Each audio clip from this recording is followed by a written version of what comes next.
PM મોદીના ગુજરાત આવવાના ગણતરીના કલાકો પહેલા જ એટીએસનો મોટો ધડાકો, પાકિસ્તાનથી ફંડિંગ લાવીને આતંકીઓને મદદ કરવાનું મોટું કાવતરું પકડાયું. ગુજરાત એટીએસે દેશના દુશ્મનોના મનસૂબા પર પાણી ફેરવી દેતું એક બહુ મોટું મેગા ઓપરેશન પાર પાડ્યું. પ્રધાનમંત્રી નરેન્દ્ર મોદીના ગુજરાત આગમનના ગણતરીના કલાકો પહેલા જ એટીએસની 5 વિશેષ ટીમોએ સ્થાનિક પોલીસને સાથે રાખી બનાસકાંઠા, મહેસાણા, નવસારી, પાટણ અને મધ્યપ્રદેશના દેવાસમાં એકસાથે દરોડા પાડી પાકિસ્તાની આતંકી સંગઠન જૈશ એ મોહમ્મદના સ્લીપર સેલના 8 દેશદ્રોહી આરોપીઓને દબોચી લીધા છે. કોર્ટે આ તમામ આરોપીના 14 દિવસના રિમાન્ડ મંજૂર કર્યા છે. આ પકડાયેલા શખ્સોએ ગુજરાતમાં દારૂલ ઇસ્લામ ગુજરાત જૈશ એ મોહમ્મદ નામનું આખું એક ગ્રુપ બનાવ્યું હતું. તેઓ પાકિસ્તાની હેન્ડલર અબ્દુલ્લા અને મોહમ્મદ ઉમરના ડાયરેક્ટ સંપર્કમાં રહીને અહીં આતંકી હુમલાનું ષડયંત્ર રચી રહ્યા હતા. આ માટે તેમને પાકિસ્તાનથી અંદાજે 3 લાખ રૂપિયાનું ફંડિંગ પણ મળ્યું હતું, જેમાંથી તેમણે આતંકીઓને મદદ કરવા માટે એક જૂની કાર પણ ખરીદી લીધી હતી. આ ગદ્દારો પાસેથી મોટા પ્રમાણમાં જેહાદી સાહિત્ય મળ્યું છે.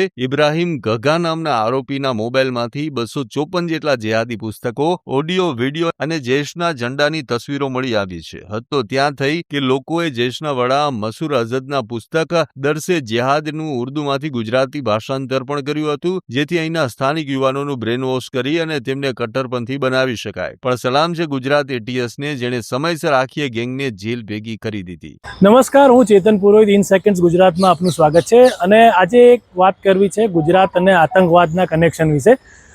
ગુજરાતમાં આતંકવાદી હુમલા થયા, આરોપીઓ પકડાયા અને તે કદાચ હવે ભૂસાઈ ગયું હતું, પરંતુ આજે ગુજરાતના સરહદી જિલ્લા બનાસકાંઠામાંથી આતંકવાદીઓને મદદ કરવા માટેનું આખું મોડ્યુલ પકડાયું, જેને સ્લીપર સેલ તરીકે કહી શકાય.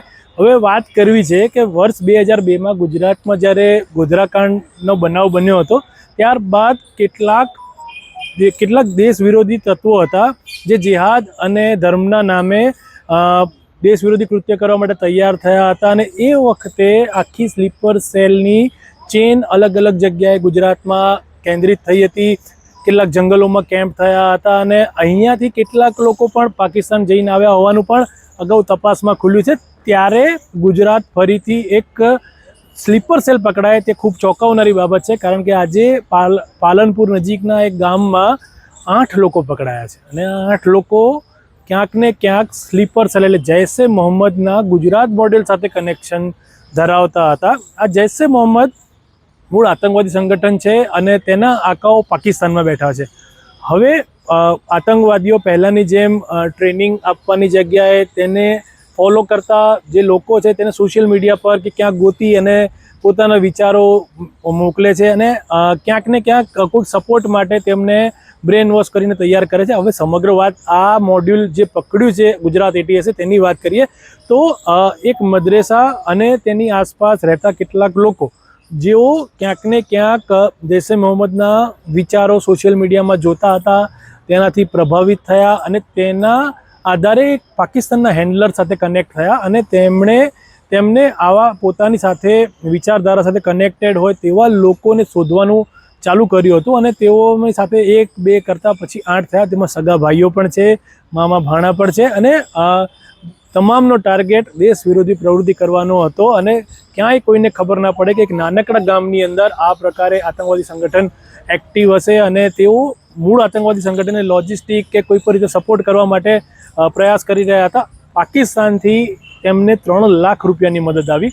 આ 3 લાખ રૂપિયામાં તેમણે એક કાર ખરીદી. આ કાર જે તે આ વિચારધારાના સમર્થક લોકો અન્ય રાજ્યમાંથી અહીંયા આવે તેમને મદદ કરવા માટે આ લોકોએ વસાવી હતી. અને હવે બીજા પણ ઘણી બધી બાબતોમાં તેઓના કનેક્શન હશે તેવું એટીએસ માની રહી છે અને હજુ પણ તેમના રોકડ અને અન્ય કનેક્શનો ક્યાં ક્યાં છે તે એટીએસ તપાસ કરી રહી છે. પણ મુખ્ય વાત એ છે કે ગુજરાતમાં 2002 પછી પણ જો હજી સ્લીપર સેલ જેવું મોડ્યુલ એક્ટિવ હોય અને તે પકડાય તે ખૂબ જ ચોંકાવનારી બાબત છે. અને આગામી દિવસોમાં એટલે ગણતરીના કલાકોમાં પ્રધાનમંત્રી ગુજરાત આવવાના છે. તે પહેલાં આ મોડ્યુલ પકડાયું ત્યારે ગુજરાત પોલીસની આ મોટી સફળતા છે. આ બધાને ખબર છે કે ગુજરાત એટીએસ કન્ટિન્યુઅસલી જે એન્ટી ટેરર એક્ટિવિટી છે, રેડિકલ એલિમેન્ટ્સ છે, આતંકી સંગઠનોથી જોડાયેલા લોકો છે, આને કન્ટિન્યુઅસલી આઈડેન્ટિફાઈ કરવાનું અને પકડવાનું કામ કરતી રહી છે.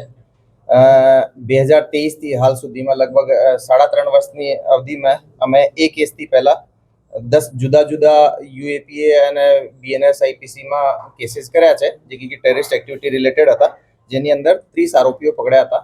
આ જ કન્ટિન્યુએશનમાં લાસ્ટ 3.5 વર્ષમાં 11મો કેસ છે, જેમાં 8 આરોપીઓ પકડ્યા છે. ટોટલ 38 આરોપી હાલ સુધી અમે લગભગ 3.5 વર્ષમાં પકડ્યા છે.